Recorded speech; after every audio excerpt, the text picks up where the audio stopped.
John, you've been in power for 18 months now, but now you've got another challenge of £13 million worth of efficiency savings stroke cuts. How are you going to deal with that? I think it's important to get those savings into some kind of context. So about 3.3 million of that is direct central government cut. That's the amount less that we're going to receive from government next year. Then you've got about the same, about 2.3 million of inflationary pressures. And just to give an example of what that means to an authority like Thurrock, that means that we'll be spending something like £250,000 more just to fill up the dust carts because of the rise in the cost of fuel. You then have electricity costs going up, you have things like contract inflation, which is running ahead of normal inflation. So an awful lot there. The rest of that 13 million, a lot of it is in what we call growth, where officers, services want to spend more money, where we get requests from the public to do more things or to do different things. I think we need to be really pretty ruthless on growth and to say, frankly, we're in tough times. Unless you can demonstrate that we'll be failing in our statutory duties if you don't have the extra money, you're just not going to get it. That should take 6 to 7 million away from that 13 million. Still leaves us a huge task, a huge challenge to find about £6 million worth of savings, but I am determined that we can do it without affecting the front line and to do it in a way that is fair. So that's the challenge we've set ourselves, and over the next few weeks I think we need to explore just how we're going to do that. Within the council, are you still continuing to audit the number of people you have here? I mean, that might be a very polite way of saying, are you still looking at redundancies? I think it's impossible to take that amount of money out of an organisation like this without losing people. But we have to make sure that we protect the front back and almost service by service look at what people were doing. Now that we've had the opportunity, the time and the space to do that, we do find that there is a deal of duplication of services within the authority. We need to deal with that kind of duplication. That's where I think we'll get the biggest bang for our buck. Because you've mentioned that, on many occasions I've heard people say over the years, whether from Fobbing to Waverley, 8 people turn up to a certain conference meeting, 4 individuals from 4 individual organisations, and 4 council officers. And that has been, is that what you mean? Well, that's partly what I mean. It's also about each area of the authority having perhaps their own finance team or their own people doing publicity, their own people doing a range of services. We need to make sure that as many of those services are centralised as possible, so that we get the maximum benefit from those people. But do we have to remember these people are council officers with families and mortgages, yes, etc. And there is but at the same time, there's a concern for their jobs. But at the same time, there's not a lot of, and we could go to November the 30th and public sector strikes possibly. There's not a lot of sympathy out there for public sector workers at the moment, is there? No, there isn't a great deal of sympathy, and I don't know that there ever has been. But what I say is that we have some incredibly good people who are doing really difficult jobs, dealing with older people who are vulnerable and need our protection, dealing with children who are at risk of harm, and educating our children.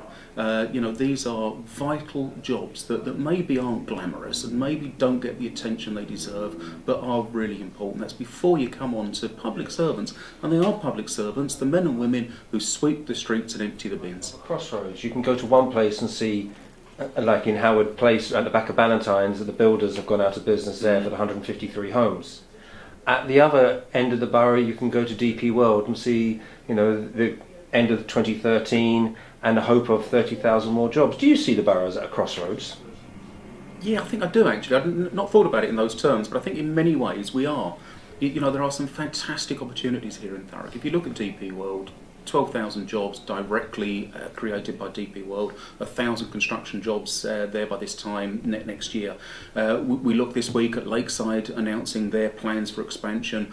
You look at not only the Royal Opera House coming into Thurrock, down in Purfleet, but also the first ever National Academy for cultural arts going on that site. You can see the scaffolding going up. So a lot of opportunities, and I think the crossroads bit is how we make sure that at places like DP World, it's Thurrock people that are able to access those jobs, so we create jobs for local people.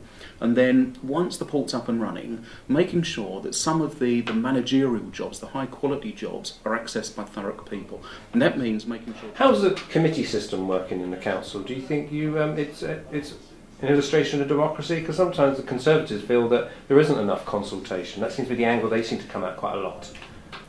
Well, I guess it's a matter of welcome to opposition. We felt for 7 years that we weren't consulted enough, and I guess you always feel that way. I think we have been more open to the opposition than was ever afforded to us. So, for instance, we do have Conservatives chairing scrutiny committees.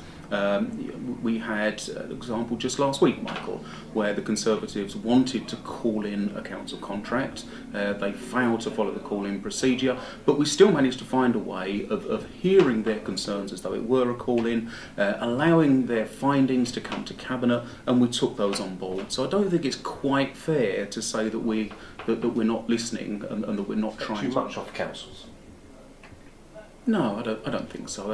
I think it's important that people realise that the council can't solve every ill, and that people have to take responsibility for themselves and for their property and for the place where they live. But people do deserve as much help from the council as the council can possibly give. So I don't think they expect too much. I think perhaps it's about changing the relationship. I don't want to sort of start talking about the big society, but it is about the council doing more to work in partnership with local people to help local people get what they want.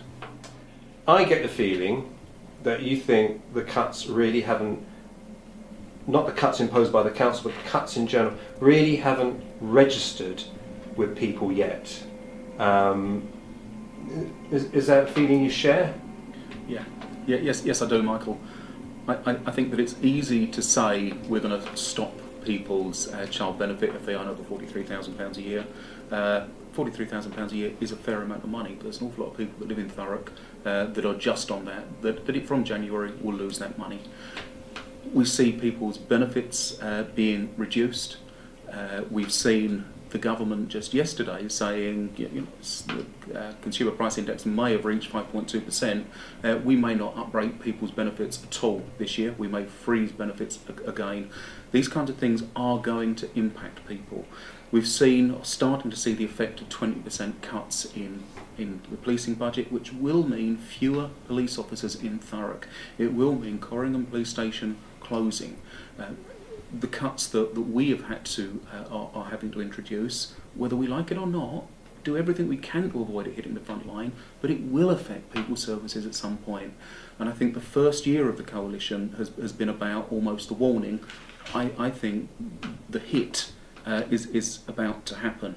We've seen here in Thurrock unemployment rising. We've seen youth unemployment in Thurrock now at something like 9.5%. These are some of the impacts of the kind of cuts that we're going to have to face. If you look at the national debt as a percentage of GDP, it was actually lower in 2007 when the international collapse happened than it was in 1997. So the government had been paying down the debt. The fact is, we ended up in a situation where banks were on the point of going to the wall, where people would have gone to the cash machine, put their card in, not been able to get money out because the bank had run out, not because they'd run out. You could not, as a government, allow that to happen. Therefore, banks had to be recapitalised. You then had the situation where, because of the international economic crisis, people lost their jobs. Therefore, you have to pay more out in benefits. You also had a government that wasn't prepared to stand by and watch it happen, which is why you had things like the car scrappage scheme, which helped to save jobs in areas like this, people working down the road at Falls in Dagenham, the boiler scrappage scheme, which helped both to keep people's houses warm, but to save them money and to keep boiler makers and plumbers in business. And yes, that does have to be paid back. Everybody realises that has to be paid back. But the fundamental thing is, do you really want to do what the coalition is aiming to do, which is to pay back the whole deficit, move into surplus within the space of 5 years, or do you do it over a longer period of time? I think what we're seeing is clear evidence that going too far and too fast is having a negative effect on the economy. So we have inflation running away. One of the reasons government doesn't mind inflation running away, of course, is it actually reduces the size of their debt without having to do anything. We see unemployment rising, we see youth unemployment rising, and we see growth absolutely choked off in an economy that's flatlining.